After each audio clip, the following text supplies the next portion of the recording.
There we go. Go. 5. Welcome to Ask Nelda Almost Anything. My name is Nelda Schulte. And in the background, we have, background right beside me, we have Tanya and Anthony Wttewaall. Suspiciously, they have the same last name. They're partners in crime. More on that later. And my online business, neldaschulte.com, exists to help property investors and landlords build a profitable do-it-yourself real estate investing landlording business with videos, articles, reports, and online courses. And the reason I do this is because when I started investing in real estate 18 years ago, I made every single mistake in the world. I stepped in a bunch of financial landmines, and I really wanted to make it my mission to help people bypass those lines and fast track through a successful program. Reasons why I'm also bringing speakers on, because these people are specialists in their industry. They've been there, done that, and they can share their knowledge and their expertise with us. So tonight, as mentioned, we have Anthony and Tanya Wttewaall, and they're going to talk about the Alberta real estate market predictions for 2022. I'm certainly very interested in this. I know we all are. We've had such a weird 10, 12 years in Alberta. And Tanya and Anthony are mortgage brokers with Belmore Mortgage Group. They've been doing that for, I think, almost 20 years. And Tanya has worked in almost every corner of the mortgage transaction industry. And beyond mortgages, her passion comes from educating and empowering generations of people with building their real estate portfolios or converting renters into homeowners. So thank you so much and welcome. Thank you for joining us and welcome. You're welcome. And just like these are realtor with EXP. So I'm the mortgage broker, he's the realtor. That's okay. And 20 years of being in this business has been a lot of fun, but it's been a lot of pain. And as you said, Nelda, we go through all the mistakes to learn how to play it right, to help other people to not make the mistakes we've made. Yes. So lots of mistakes, which is part of real estate. It is part of the learning. You have to jump in and start somewhere. That's what all investors tell me. And when you jump in and start anything, there's always a learning curve. And as uncomfortable as it is, there's a learning curve. And it comes with some lessons, right? But first, I want to congratulate you. I think your kids are amazing. Every time I'm looking on Facebook posts, it's like, I'm so glad they're not their mother, because I would feel like a total loser. Don't say that. You've got the most talented, successful kids ever. I mean, her daughter wins every dancing competition known to mankind. And then the other one wins every hockey competition. It's just amazing. I'm a Tiger mom. I am a Tiger mom, but no, we're very blessed. We've been very blessed on this. Anthony and I got squished. I think I ended up with a third person, a guest I could let in, but I didn't want them on the screen, so I'm not sure how to do that. So I think I'm just going to leave them where they are. Okay. I was like, we're getting squished out of the way. No, you don't have to get pushed. Yeah, I know. We kind of feel like squishing even though we're virtual here. So let's just dig in here. The recession was followed by never-ending COVID, which has made all of us feel really pretty insecure about the real estate market in Canada and particularly in Alberta. So I don't know. What do you think? Is there any light at the end of the tunnel? Well, I think we're in the light. Like, are you saying like the recession to COVID? Oh, sorry. Yeah. The recession to COVID. We are in an interesting time right now, Nelda. It's been crazy, like crazy. Well, let me share something. So COVID was pretty good in the real estate business. I mean, the whole thing, as bad as it was, the real estate game has been playing it out. And let's be real. A lot of the beginning of this whole thing was people sold houses and had to buy houses. And that just kept flowing on and on and on and escalated it. And then the biggest thing that happened is people couldn't get houses because they're going, oh my God, I sold my house. Now I got to buy a house. And literally they were saying, well, I'll pay like $50,000 more. I'll pay $80,000 more. It was ridiculous. I would literally go to clients and say, you're paying too much for this house. Let me show you what's all wrong with it. Say, I don't care. I need a home. So it became more a matter of the desperation of getting a home and the fact that they felt like they couldn't be homeless. All part of this hype we're dealing with, because let's face it, half of what's going on is hype. It's hype. Well, during COVID, I called it the toilet paper effect, because it didn't make sense to me. We're in a pandemic. People are getting laid off. We're living on CERB income, and yet the housing market is going strong. And I'm like, I called it the toilet paper effect because it didn't make sense. Now, the toilet paper makes sense. it syndrome thing never made sense. But when the Omicron virus hit in October, and we thought, oh my God, another set of closure, it didn't have the effect on the economy that economists predicted. We thought the Omicron was going to cause another set of closures, and it didn't. And that propelled the economy to move forward again. And then our oil recovered better than projected. Okay. All of these are causing our housing market to recover at an exponential rate. Because anyone in Calgary right now would know that this is really busy times. Yeah, I would have been very surprised by, I mean, anytime I read about housing prices or anyone who's selling their house, they always seem to get more for it than what they thought they would get for it. Sometimes there were bidding wars. And this is a time when theoretically nobody has jobs or money, Yeah.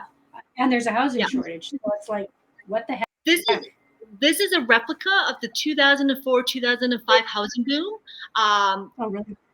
Bidding wars, one day on the market. It's definitely a seller's market right now.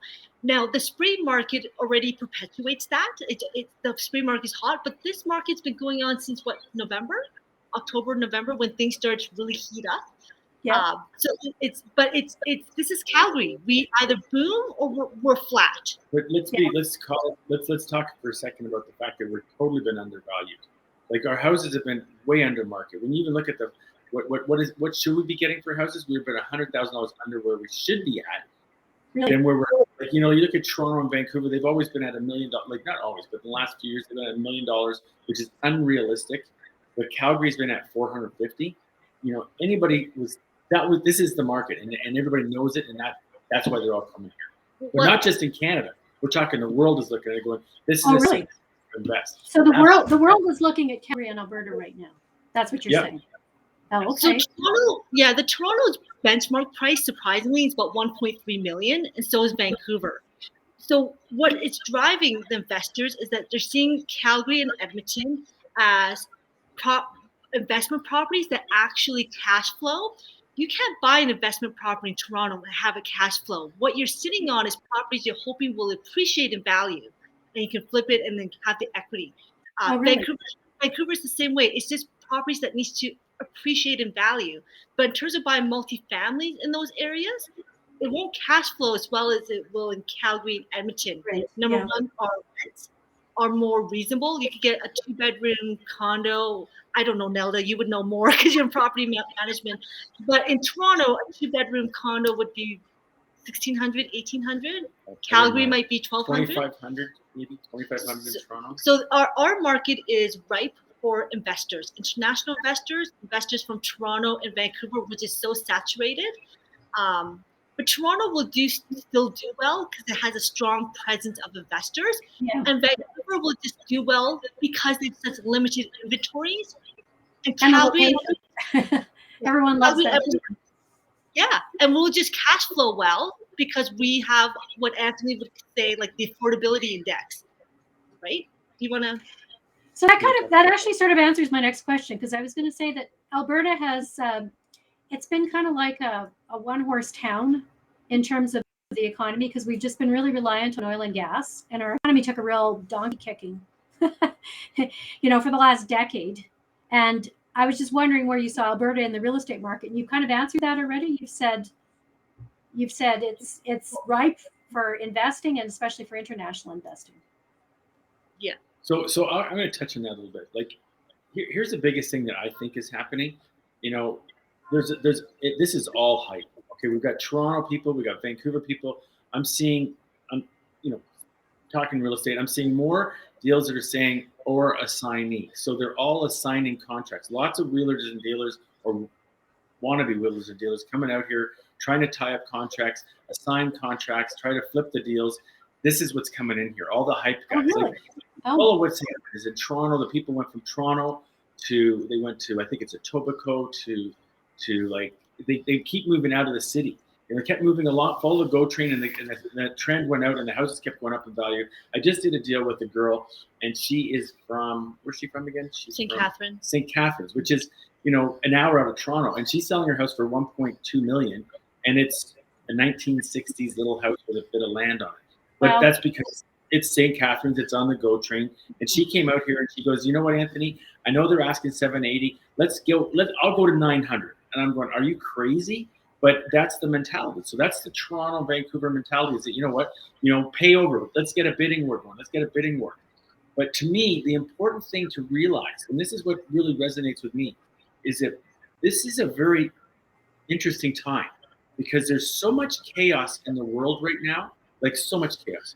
Not only do we just get out of COVID, we got Putin there doing his thing. We got the Korean guy doing his thing. We got China doing their thing. We got so much chaos going on. And I think this is all subjective thinking of what's happening. I think what's happening is that the world is going, oh my God, what are we going to do? We need to put our money somewhere that's not going to feel the inflation that's going on in the world. We got cryptocurrency. Let's invest in real estate. What's the safest country in the world to invest in is Canada. Where's the best place to invest in Canada right now is Alberta. So we're seeing the world is looking at us and going, this is where we should be investing. So, this is powerful because we got to look at that and go, like, how long can this last? Well, the world arena is looking at us for quite a while. And so, our prices right now, there's a discussion about what's the average house price. And the average house price right now, I just looked it up, is like $550. The benchmark is $650, but the benchmark really says that's what the market value is worth. They're saying this is what it's worth is $650. And theoretically, I believe that's what it's worth based upon all the variables we're looking at. But right now, the actual prices, it's about $550, which is $100,000 more than it was worth 6 months ago. Oh, so wow. like a 6 months. Period, it went up $100,000. Oh, that's crazy. We have a question here from one of our listeners, from Guy. He says, do you think that the climate change announcement today will impact Calgary prices negatively? Well, I didn't hear about the climate change announcement. I'm so sorry. Is there a climate change announcement? So it's funny because it's been so busy. There's been a lot of pressure in the mortgage and real estate market with just like short closings and everything. But what is going on with the climate change? I don't know. I was hoping you did so that I could look like I could dovetail on your smartness.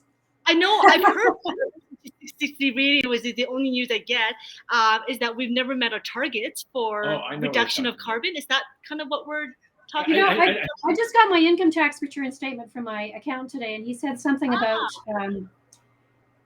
I got something about I got a rebate or something similar to a rebate or a refund for pollution and climate change that all Albertans get or all Canadians get.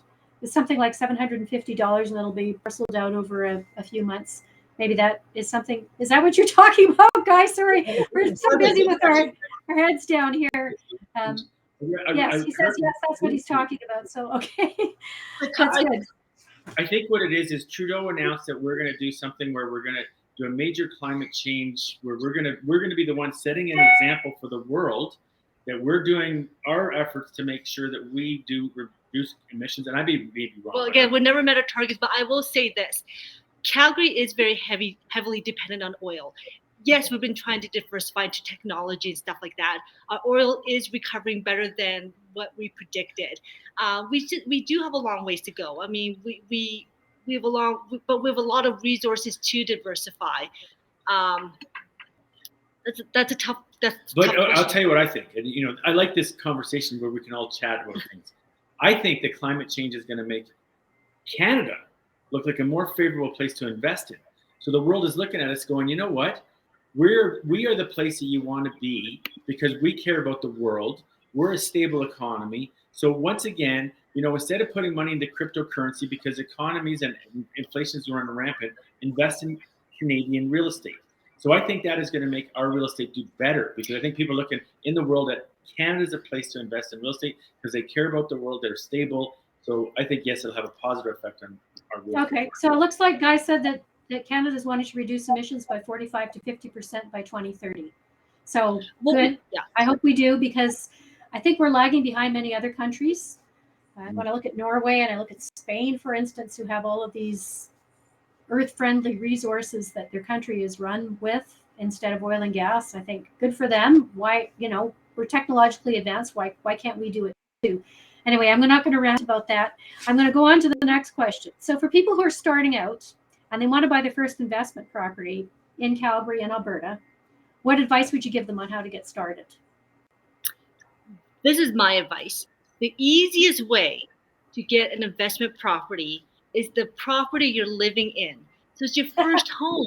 The easiest way to convert your existing home into a rental property. And I'll tell you why. When you buy a rental property, if you're a first-time investor, is it hard for you to save up 20%? Because when you buy a rental property, you have to put 20% down. Mm-hmm. When you buy an owner-occupied property, it's 5% down.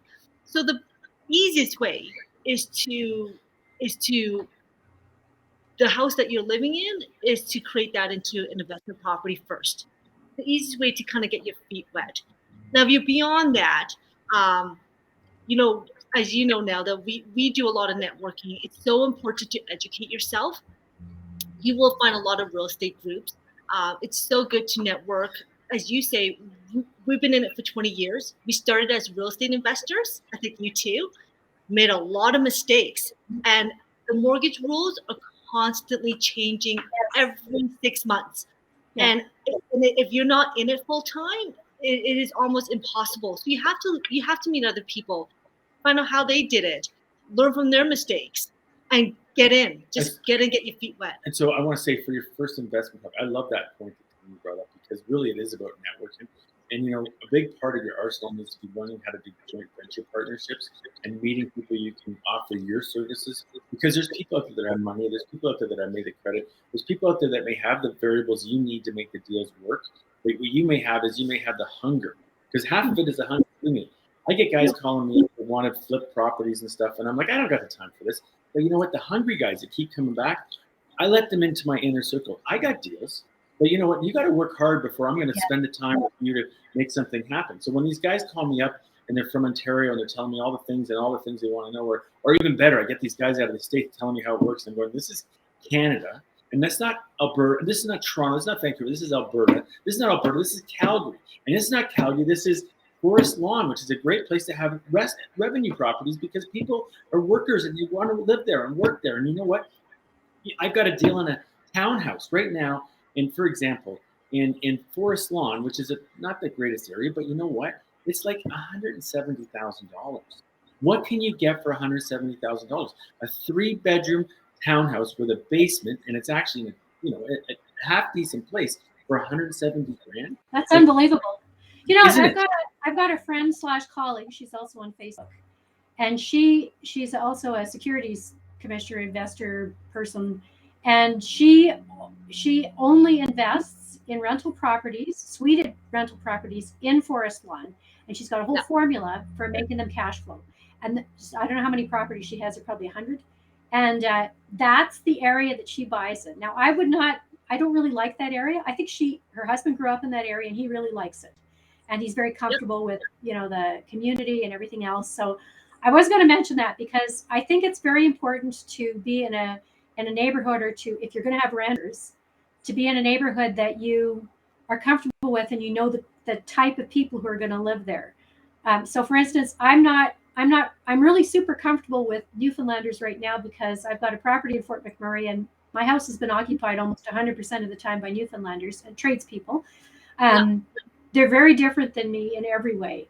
I really like the ones who are there.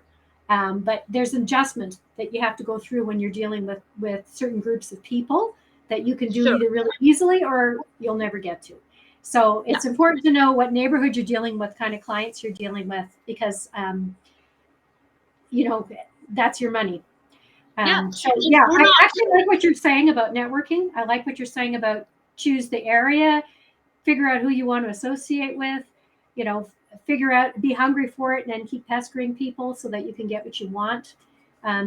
So if you're investing for the first time, I like the house hacking idea. I think that's a great idea. And actually, most investors, I was at an investor symposium last weekend, and all of the investors said they started out with house hacking. So they either lived in their house They bought their primary residence, left, and then rented it out. It's House the or easiest car. way.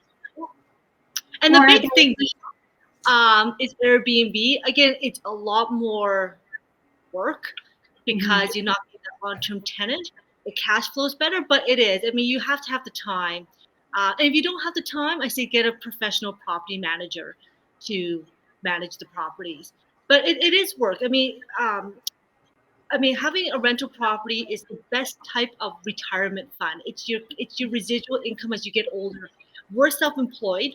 You're self-employed, so we don't have like the pretty pension. What we're going to have is a rental property that's going to be our pension. And so, but it's work. You got to work. We can have all these stories about our rental properties, and they're not always peaches, and there've been nightmares. There's been times where like, oh my God, I can't deal with it. But success doesn't come like easy. You have to No. do it. Yeah, And, I you remember know, once complaining to an investor friend of mine, and this guy bought commercial and residential properties, and I was kind of at my wit's end at one point, and I called him and talked to him, and I said, "Oh, I'm really having a problem with this," and I was whining and complaining, and he said, "Nelda, keep trying." Yeah. That was his advice, and I said, "You know what? You're right. That's what I need to do." But I wanted to add something positive because I spoke to a fellow on the weekend who works for Revenue Canada. He's an accountant, and he has a background in motels in South Africa. Ooh. And he now works for Revenue Canada. He's the evil guy who does your taxes. But he said what he sees through Revenue Canada is that people like doctors, lawyers, people who are in high income positions, their wages stop at 65, where you can only work like 60 hours a week, or your hours get reduced after 65. So your wages drop quite drastically after 65. He said everybody he sees through Revenue Canada who own properties and real estate keeps going up. If you've invested it properly, you can make more and more money after 65. It doesn't go down. Yeah. And what we tell our clients, again, when you're first starting out, I know we've met so many different types of people who come and go, I want to own an apartment building. And you really gotta start the base. We say single detached homes, what you're going to find will appreciate more in value. But of course, once you're able to get like maybe put a basement suite, a legal basement suite, or then get a multifamily, what you're going to find is that they don't appreciate as much, but they'll cash flow. And so there's two type of beauties. But we meet all sorts of people who want to go big fast. I say go slow, walk, not run. There's a lot to learn. Actually, I got a funny story to tell you. When Tanya and I first got into this business, which was years ago, 20 years ago, we did a lot of interesting deals. We did really well. We grew so fast. And I remember we were buying properties like we didn't sight unseen. We were buying properties sight unseen in Kelowna, in Fort McMurray. Some of them were winners, or some of them weren't. We just went crazy. And I remember meeting this this real estate lawyer at a function with mortgage brokers. And what he said to me, he was an old Chinese guy. He said, "You need to slow down and walk before you run." And I was going, "What are you talking about? This business is great. We could buy a house. We can do this. We can do that." I would say 20 years ago when we're like, "Oh, look at us," because we were like, "Hey, look at us." And now when I think back, oh my God, how did we get through it? Because what goes up comes. You got to watch the economy. Yeah. Alberta, Calgary, flatlines. So we can boom, and what we're seeing right now is a boom, but it will flatline, and you need to be able to cover those mortgage payments. So Anthony's going, and this beautiful real estate lawyer goes, "You need to slow down." And it was true. We were going too fast, and we made a lot of mistakes. Some of them were costly, and my advice to new investors is seriously take your time, find the right property. There's always going to be a deal. So if you're panicked right now because things are moving so quick, that's the worst time for you to make that irrational decision. Absolutely. You know what? Do not slow down. One of the best things right now, I think, for new real estate investors, this Airbnb thing's been a lot of hype, but the more I look at it and analyze it, it's really a simple thing. I mean, you just tie up a property on a rental. You rent it. You're not even buying it. You rent it and then Airbnb it. That's a simple thing to get in it. It doesn't cost much. You're not even totally tied to it. You don't have that much of a commitment. And if you can find somebody that's been having a hard time, which you'll have, everybody's renting like crazy right now. I can't hear you, Anthony. Sorry, you just faded. I was just saying, there's no problem renting properties. But what I'm trying to share is that easy way to get in is through the Airbnb game, I think, because you don't need to get the mortgage. You're just tying up a property in a rental agreement. Yes, if your landlord is willing to do that. So I was gonna say, I would never, ever allow that with any of my properties because I want to know who's in my property and I want them to have tenants insurance and all that stuff. But yes, I know people who've done it. And also you need to check with your municipality and see if they allow it because they're cracking down more and more now. They're making laws and they're taxing property owners on Airbnbs and they're making them get licenses. And so there are all these different rules and stipulations. Like you said, the mortgage industry changes every 6 months. Yes. Landlord tenant laws changed almost, they don't change maybe quite as often, but there are always changes to the laws because the municipality wants their piece of the pie too. So they're going to find, if they're saying, oh, hey, look, a lot of people are doing Airbnbs in our town, we're going to find a way to get some taxes out of that.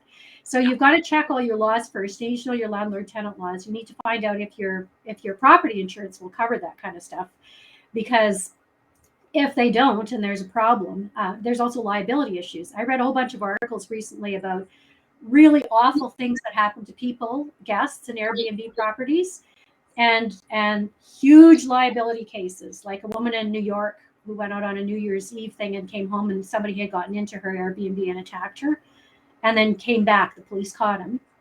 And she sued Airbnb and it was like millions of dollars that she got. And they tried very hard to keep it very hush-hush for a long time, but it came back up.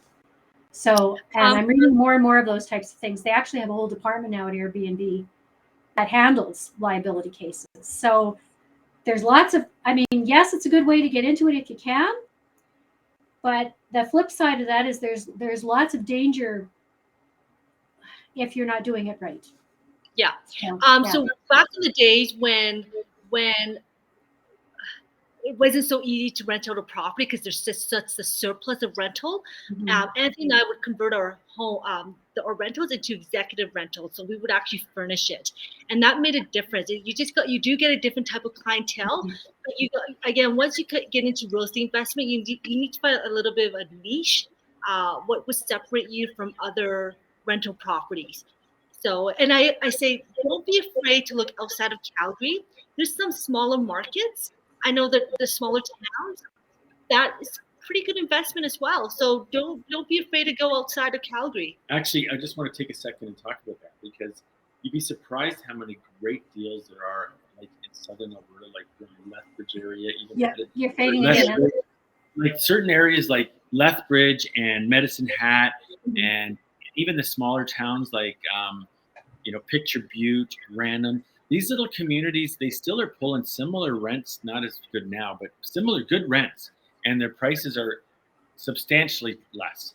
And I mean, it's certainly in your backyard, and you know more about the rental part of it, but you can pick up even fourplexes, for $600,000 or $700,000, like literally. That's great. In Lethbridge, like there's great prices on stuff if you're willing to go outside of Calgary. In Calgary, you can't buy stuff. It's just ridiculous. There's nothing. So yeah, I mean, that's one of the things I would recommend is looking outside of Calgary.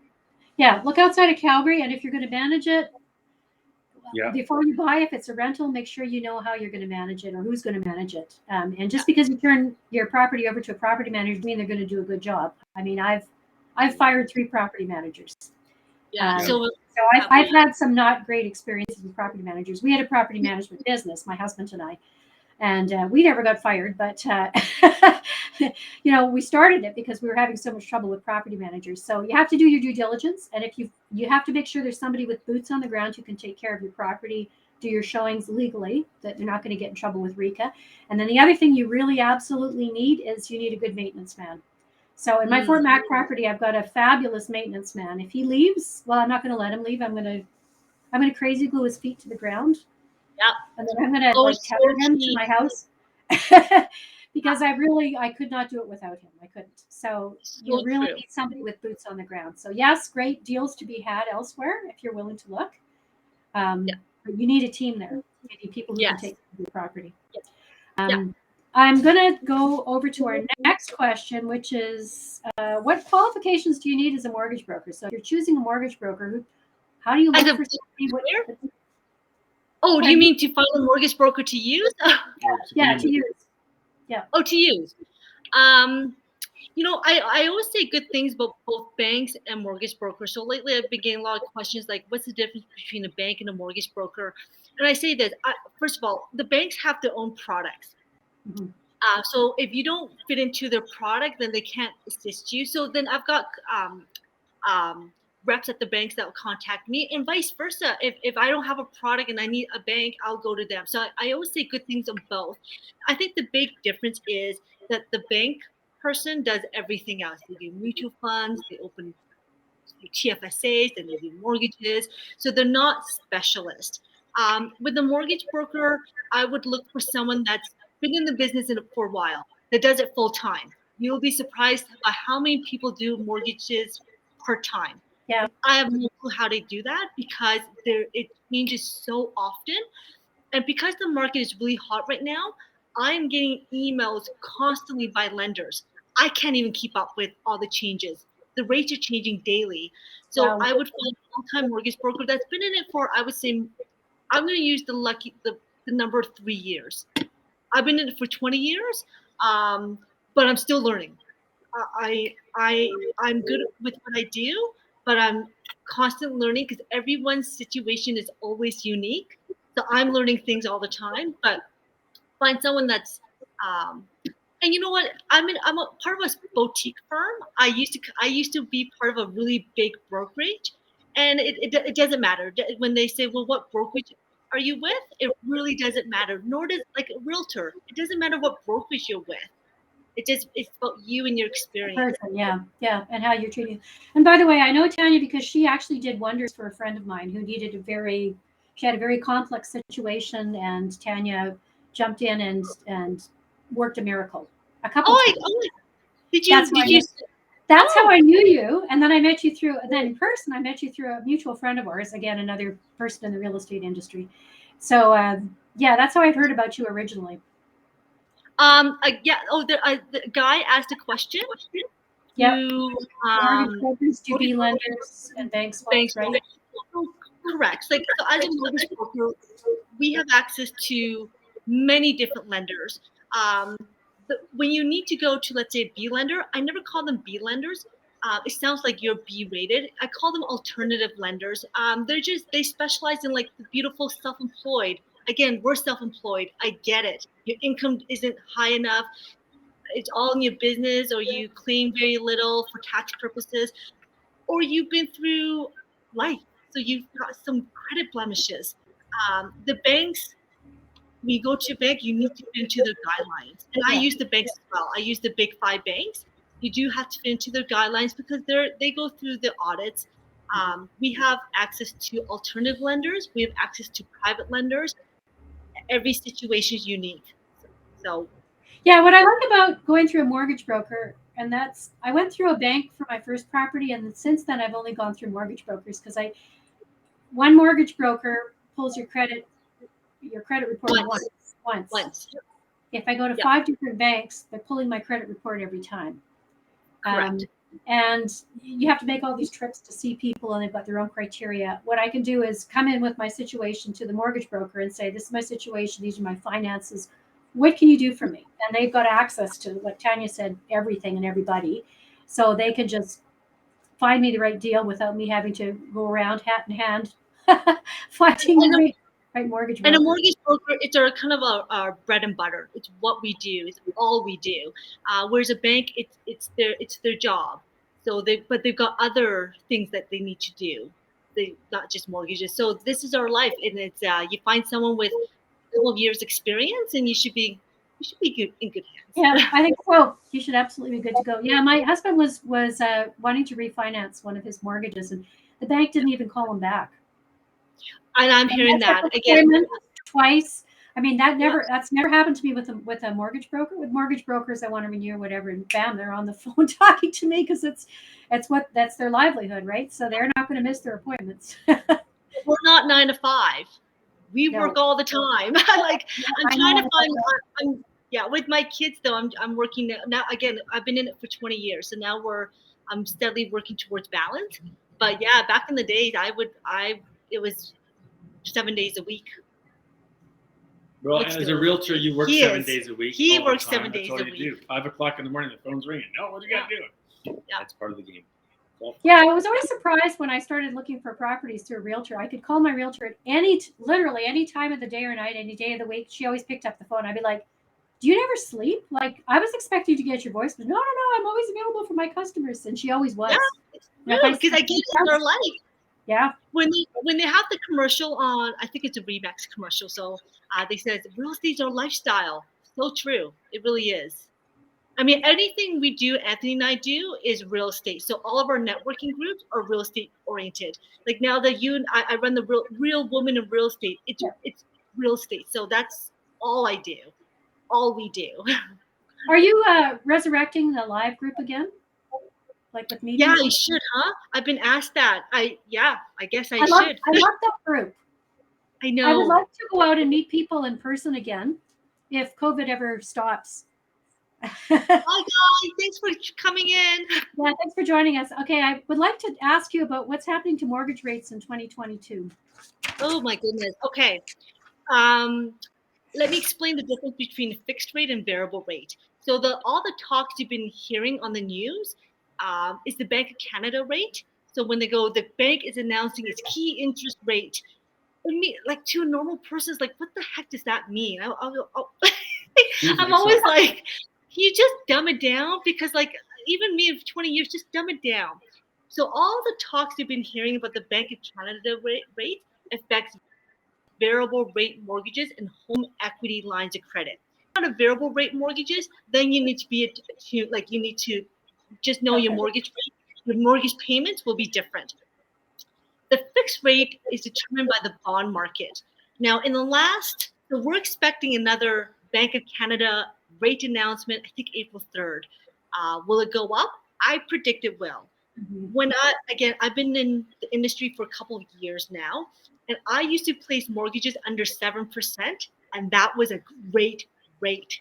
If you got anything like 5.5 to 6.5, you were doing the dance. And my spiel used to be, this is the lowest rate since Elvis Presley. And that was the truth. It was the lowest rate since Elvis Presley. It's been years. So we haven't had our interest rates go up, the Bank of Canada rate go up since 2018. Yeah. Now there's a panic. So everyone is used to these astronomically low rates that really has been too low for too long. But our inflation is crazy, and the only way to control inflation is to increase the rates. So I do predict rates are going up. I'm getting daily emails. The fixed rates are slowly going up, and I do predict the next rate announcement is going to go up. So right now, the Bank of Canada rate is 2.7%. I think that's going to go up in a couple of days. Okay, not what we wanted to hear, but what we predicted would happen, because they can't stay at a flat rate forever. I mean, they have to make money, and they have to increase the rates. They can't freeze them since 2018. I remember reading when during the pandemic with it, the Bank of Canada was freezing rates, and I thought, and how long are they going to keep freezing them? But I mean, they couldn't freeze them during the pandemic. It wouldn't have worked. It would have been very cruel. You know, people don't have jobs. You can't up the rates either. So, okay. So that doesn't make me feel too panicky. I actually like that explanation, because that made things a little bit clearer than, panicking when you see the Bank of Canada raising their rates. Yeah, I mean, don't panic. Just expect it. It is going to be the new norm. So we now have to qualify clients with what's called the benchmark rate or the stress test rate, which is right now 5.25%. So there's a reason why they put that. They want to make sure that you can afford a mortgage rate at 5.25% if it ever went that high. Okay. So regardless of what the rates are, I need to qualify you at 5.25%. Okay. So it does protect you. So if you have a variable rate mortgage and it goes up, or if you have a fixed rate mortgage and you're up for renewal and you're kind of shocked that your rates are going to be higher than what you had before, get used to it. It is what it is. Yeah. Still low. Just have to go with the time. It is low. I remember my dad telling me a few years ago. He said when he first came to Canada and he got his first house, the bank rates were at a very low rate. They were at 2% or 2.5%, and then he never saw them that low again until recently. Yeah. And again, from 2000, again, when I got in 2004, the rates were just under 7%. And then, yeah, and that was a great rate. So it's, yeah. It's expected. Okay, That good to did know. so. Yeah. What do you consider a good real estate investment? And I know Anthony kind of went off, he's talking about Canada, the world, Alberta, forest lawn. Well, what makes a good real estate investment? What do I think? I'll tell you what I think is a really good investment. I think anything. And I need to see all your face, Anthony. Okay, here we go. I'm drinking my bubbly, so I had to go out. I'm like, I tell you, in my opinion, anything the best thing you can do is try to find a property that you can add value to. So, if you're buying, for example, a half duplex, you look at it and say, okay, how can I turn the downstairs into a suite? And then look at the back and say, well, can I do anything with that garage? You've got to look at any investment and go, like, how can I turn it into multiple streams of income? And in my opinion, that is the key, because that's what's going to hedge against inflation. Everybody's rent is going to go up, and everybody needs somewhere to live. I mean, you can take a small little tiny suite and still pull $600, $700, $800 out of it. Yeah. So the key, really, in my opinion, and I mean, we're talking, is it legal or is it illegal? Unfortunately, there's lots of illegal suites, and I mean, I shouldn't be saying it's okay to buy illegal suites, but we just got to be real about what's going on. And even if it's an illegal suite in an area where there's lots of illegal suites, you're really probably not going to get a lot of grief. So with that being said, my view is to try to be in a place that you can do a value add. Other than that, when you look at things like taking a house and renting out rooms, and I only say it because if you're going, okay, well, I want to make as much money as I can, doing a room rental thing near the university or in an area where you're going to have decent clientele is a really good strategic move. If you're just getting into it, it's a lot of work because you've got, as you know better than I do, dealing with all the different people coming in there can be very tough, but you can maximize what you can get out of it. I mean, if you've got a 6 or 7 bedroom house and you're getting $500 or $600, well, you got a pretty good return on your house. Yeah, you do. But if you've got a lot of people that are,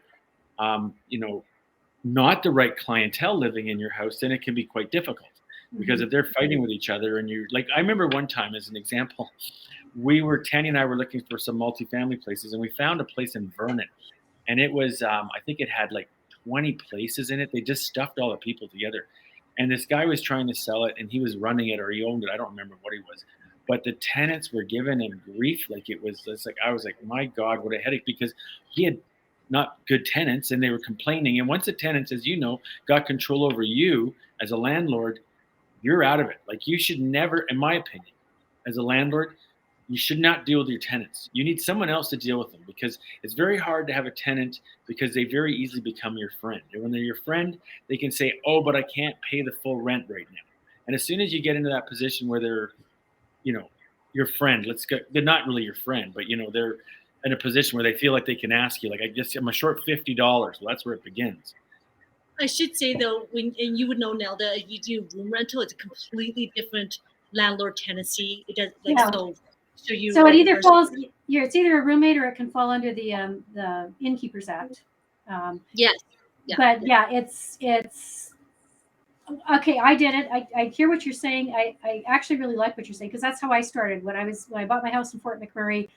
I rented out rooms upstairs, the spare bedrooms, and then I rented out the downstairs suite, which wasn't legal.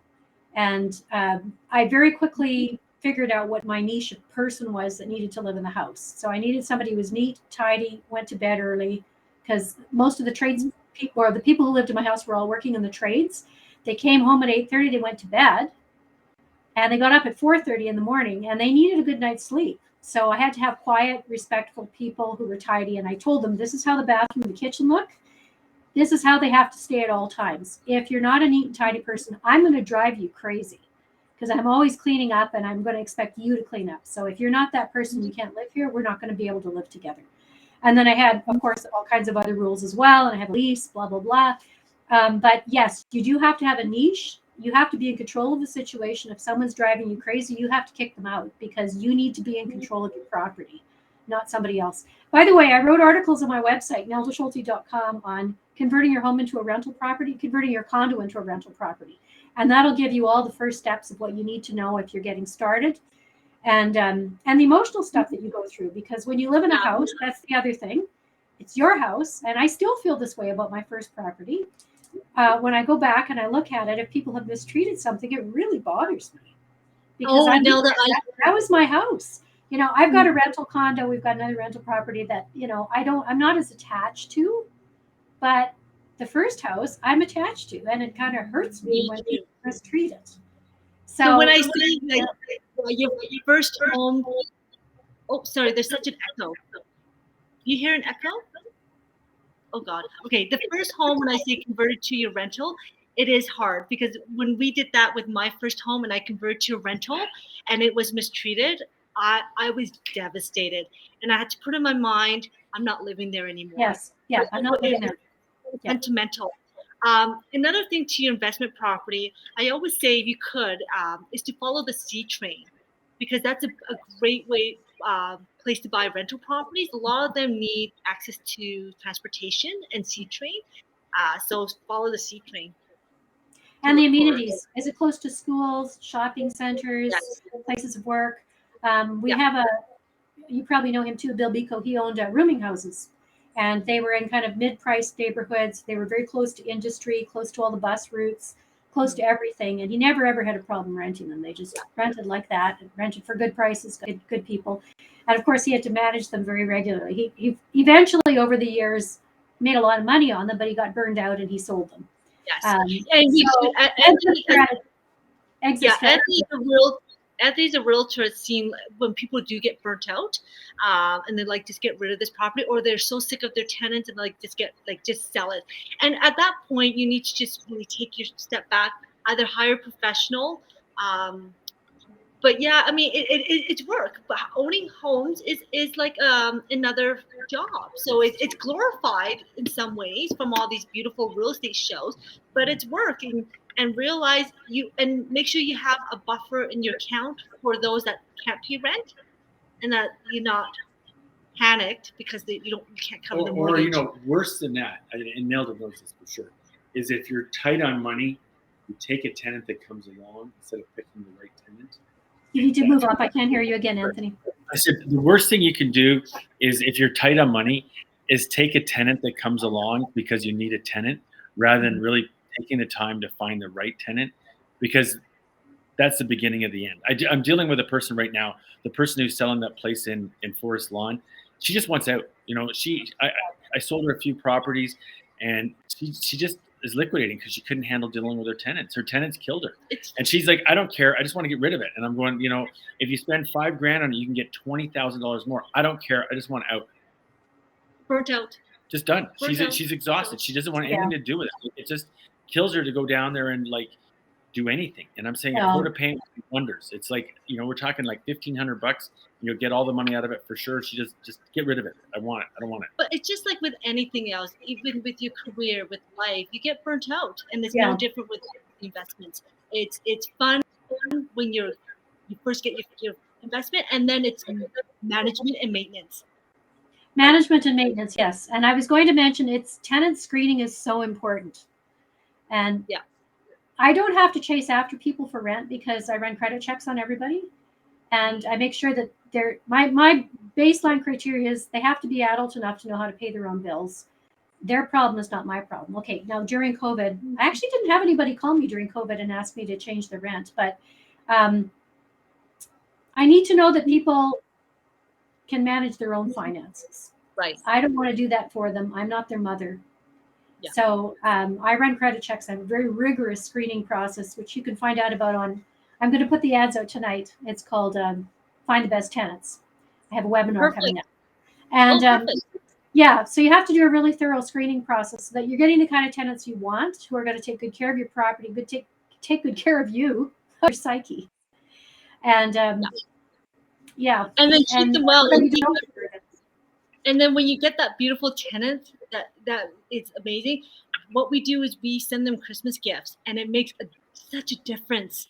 It does. Like we say, here's a $50 Christmas gift, and then your rent's gonna go up $50 a month. No, he's so awful. No. God, he's so bad. Don't listen. No. But we do, because it's not just transactional. If they're living your property, it's relationship. But then if you get too close to your tenants, it's good to have a separation. Like Yeah, using I see. My tenants know financial- who I am because I'm very hands-on. Yeah, But they're not my friends. Some of them have become friends after they moved out or over time. But I don't ever put tenants in a property to become my friend because, Yeah. like you said, that's big trouble. You know, you Yeah. need to have a professional distance. You know, Yes. so And- yeah. Yeah, it's good. But I was going to ask you for one, like just a nutshell version, because we've covered a lot of stuff and a lot of wisdom from you two here. So thanks so much for that. But okay, what are the important factors then for real estate investing? If you had to just tell somebody who's just say, okay, I'm really gung ho and I want to do this, and what are the famous 5 or the top 10 or What I would say the biggest factors is, first of all, they say the old silliest thing. It's like location, location, location. As silly as that is, that's really Location. true. It is. It's like, it's so true. Like Tanya said, be near a C train. That's huge. Like, or know where the C train is going to be, because that is a massive thing. You're always going to have tenants, and they're always going to have a way to get there. So that I would say that's one of the biggest things. Don't go over what you can afford. Put yourself in a position that you're not going to be stretched for money, because I think one of the biggest challenges, as we talked about, is if you get behind the 8 ball and you're tight on money, you're going to take the wrong tenant. It'll bury you. Or you're going to charge too much for rent, and it's like you're going to be getting the wrong tenant who's going to become a problem. And you know more about tenants and stuff like that. But and as far as I think you investment, know a fair amount. You've been doing this for a long time, and you have investment properties. You get it. well, exactly. And I mean, in the big picture, tenants are just one part of the equation. It's a big part of the business. Finding the right place, financing it right. My biggest thing, I talk a lot about joint venture partners, because I think that every investor that gets into this game will hit a part where they go, I can't borrow any more money. I'm having a really hard time doing it. And then the door opens up and they go into the joint venture world, and then they really start growing, because that's when you start looking at limited partnerships. You look at all the other things you can do to get to the point of buying an apartment. I mean, that's all it is a joint venture agreement, and it's just a little bit more elaborate. You're taking care of the building. Your joint venture partners are putting up the money. So I think that's a really big part that Tanya pointed out at the beginning, was the networking and getting to meet the people that you get along with, that you like to deal with. Someone's going to have money. Someone's going to have, the credit or whatever it takes to make the deals work. If you've got the guts to get up and go and make it happen, that's the biggest and most valuable part of this whole equation, is the people that are hungry. And there's nothing I like more than hungry people. When I see hungry people, I'll look for ways to make things work. As a matter of fact, I'm just going to touch on one thing. I talked to a lady today, and she's going through a really hard time. Her husband left. Her times are tough. She's going through a tough time. She's got a blemish in her bureau. She goes, you know what, Anthony? I just want to own a home. I want to own a home for me and my kids. And so I said to her, I go, well, this is going to be really challenging. This isn't going to be easy. You got a blemish on your credit. You're not making that much money. Well, your kids are going to have to step up and help you. They're going to have to get a job, and they're going to have to help you. And I said, so here's the first thing you got to do. You got a $3,500, debt on your bureau that needs to be cleared off. I said, you got to clear that off. And she's like giving up. Like, if you saw her demeanor, she was like, I can't do it. I said to her, this is the first thing you want to do. If you want to own a home, I want to help you make it happen. You need to call up that credit agency, and you did make the deal. And I said, tell them you give them $1,000. I said, no. Tell them you give them $500, and you're going to borrow it from whoever, say your mom, and see what they say. I get a text back an hour later. She goes, oh my God, they agreed to $500. And then I called my I think it was her internet or something, and I dropped it from 250 to 100. So suddenly she's taking control of her life and her finances, and she's looking at it, and it's like, great first step. You're taking control of your life. Now let's see what we can do to make it happen. It's still a journey. It's going to be hard, but if you want it, I'm here to help you make it happen. And I feel bad for her because her husband walked out on her. Anyways, I'm long-winded. I was going to say, we've met so many. When you're in real estate, you attend like investment courses.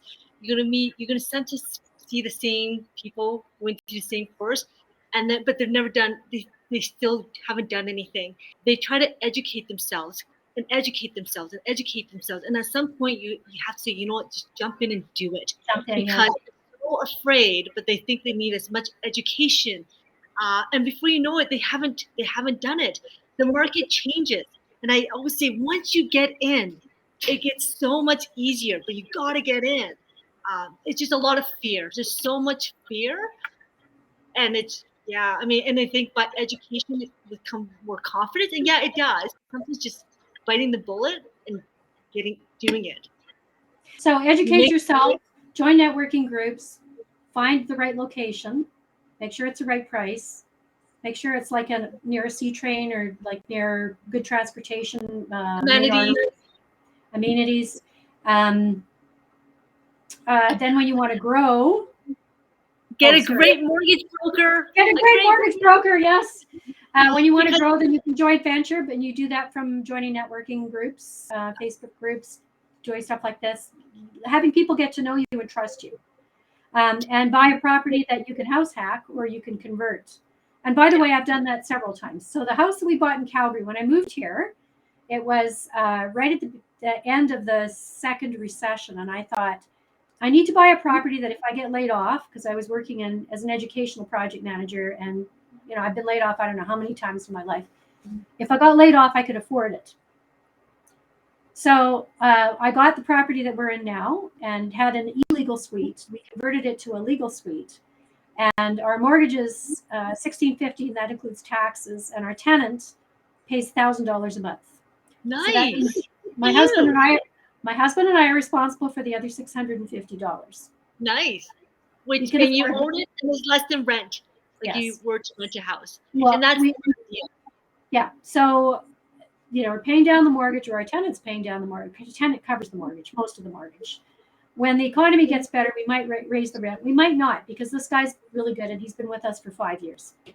Yeah. So, and I think he'll pay. I have to mention this, although you probably know it. I was talking to some professional investors, like players, and they say you need to, as a responsible owner of a home, raise the rent every year, because that is inflation, and you should raise the rent, and they should just get used to it.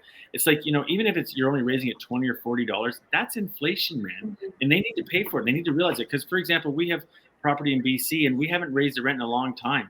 And, and BC is a tough place to raise rent. But now they're going, okay, well, you can raise the rent, and we get to raise it $40. Well, $40, what's that? That's like nothing. But that's all you can raise it is like $40. 4%. Yeah, $40 on one suite, which is ridiculous. But so they limit in BC and Ontario what you can raise the rent. They don't do that in Alberta, though. No, Alberta is very landlord friendly. And again, when you get in, if you're not just looking at Alberta, just know the Landlord Tenancy Act. BC and Ontario are very tough markets. You just gotta be well versed with it. So you gave us about 6 or 8 really good points if you want to get in. And educate yourself, but jump in and do it. At some point, you have to jump off the diving board. Too much analysis paralysis, and then you're analyzing forever, and then a deal will go. When they say, is this a good buy? I say, it's not really if it's a good buy. Are you ready to buy? Are you financially ready? Where are you at in your life? That's where you need to analyze your whole picture. Are you ready? If you're ready, then do it. And you're never too old, never too young. So yeah, that's what I love about real estate. You see people getting into it at any age and stage. Like there's a young woman that I have aligned with, who's she's the ambassador for Front Lobby and for Tenant Cube, and she is also the founder of Ontario Landlords Watch. She bought her first rental property when she was the ripe old age of 18. Wow, good for her. Yeah, and you're kind of jealous. You're like, she's sitting pretty by the time she's 35. Yeah. She owns a number of rental properties right now, and she works on changing legislation for landlords. She's an amazing person. Anyway, I started much, much, much later. I bought my first property in my 40s because I worked as a musician. I was a musician and a music teacher, and then I switched careers. I went into a different line of work that paid a lot more, and that's when I could afford it. So that's when I started. But you could start investing at any age. I see people investing in properties after they've retired because they want some retirement income. So, and I think time heals all wounds. So some people are burned with a bad first buy. Some people through divorces. But time does heal all wounds, and you really can't go wrong with real estate. It does go up in value. I mean, yeah, Calgary's been slow for a while, but look at it now. It always goes up in value. I love to hear that. And I really like what Anthony said about You know, that woman called you and she was so down and out. She must have had a glimmer of hope or she wouldn't have called you. But she just could see how she could make it happen. But just talking to you, talking to somebody out, you know, got out of her head, talked to you, and you were able to say, well, here, okay, one small step, do this. When you've done that, then do this. Okay, then come back and talk to me again. So that helped her tremendously. All of a sudden, she could see the light at the end of the tunnel. You know, so that's why it's so important to have a network of people who are on your side and who know what the heck they're doing, like Tanya and Anthony, who can help you and who can connect you with people. So I think that's probably us wrapping up. It's 8:00. Tanya, that was fun. I enjoyed it. It really was fun. Thank you very much for being on my show. I really appreciate it. Thank you so much for having us.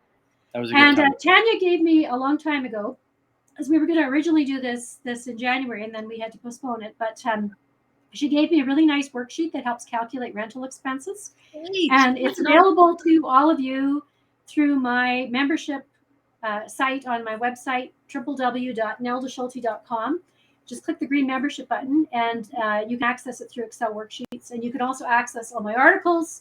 You can access worksheets. You can access a free course I have on Do You Want to Be a Landlord? It talks about different rental things you can get into and what you should think about before you buy your first rental property. And then if you like this session, like it, please. Subscribe to my YouTube channel. Like us on Facebook, like us on YouTube, and please share it with your family and friends. Okay, and then lastly, if people want to get hold of you, Tanya, or you, Anthony, how do they get hold of you? Really easy. You know, I was just going to give you my website because it's easiest, but it's Tanya.mortgage. That's the extension. TANYA.mortgage. .mortgage. And Anthony is yourchoicehomes.ca. Your Choice Homes? Okay. Yeah. Yourchoicehomes.ca is Anthony, and yours is so nice and simple. I know. It's Tanya.mortgage. Okay. Well, thank you again for joining us. Thank Congratulations for doing everything in the world all the time. Of course. And we'll be talking to you again. Yes. Right. Thanks, Nelda. Thanks, everyone. Okay. See you later. Okay, thanks for joining us, people. And stay in touch with us. We like to help. We like to serve. And we like real estate. Talk to you later. We love real estate. Okay.